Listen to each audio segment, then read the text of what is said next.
En moins d'un an, la France est passée d'une monarchie absolue à une royauté constitutionnelle. Trois groupes d'acteurs occupent la scène politique de 1789.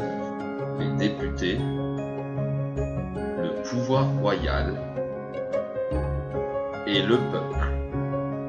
Les députés du tiers-État réclament le vote par tête et non par ordre. Sinon, les privilèges ne pourront être abolis. La France est dans une situation de blocage. La royauté ne réagit pas, car Louis XVI enterre son fils aîné, héritier du trône, début juin. Les députés du tiers continuent de réclamer le vote par tête. Certains députés du clergé les rejoignent. Ensemble, ils se déclarent Assemblée nationale. Mais le roi fait fermer leur salle de délibération. Et le 20 juin, c'est le serment du jeu de paume. Ne jamais se séparer jusqu'à ce que la Constitution soit établie.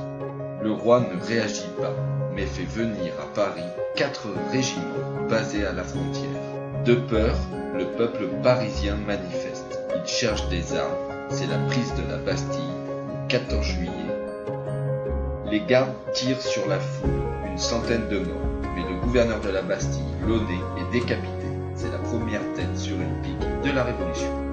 Peur de l'arrivée de brigands venus tout saccager, le peuple des campagnes se rassemble dans un esprit de solidarité pour détruire la féodalité.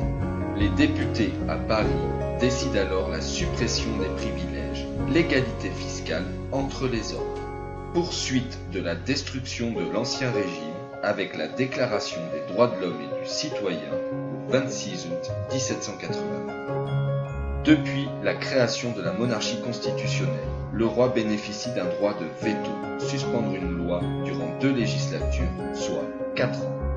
Louis XVI gagne du temps, ne signe pas les textes depuis le 4 août et rappelle à Versailles le régiment des Flandres. Dans un Paris en proie à la disette et à l'inquiétude, des milliers de femmes armées partent pour Versailles et ramènent le roi à Paris le 6 octobre. La capitale et le peuple vont encore plus peser sur la Révolution.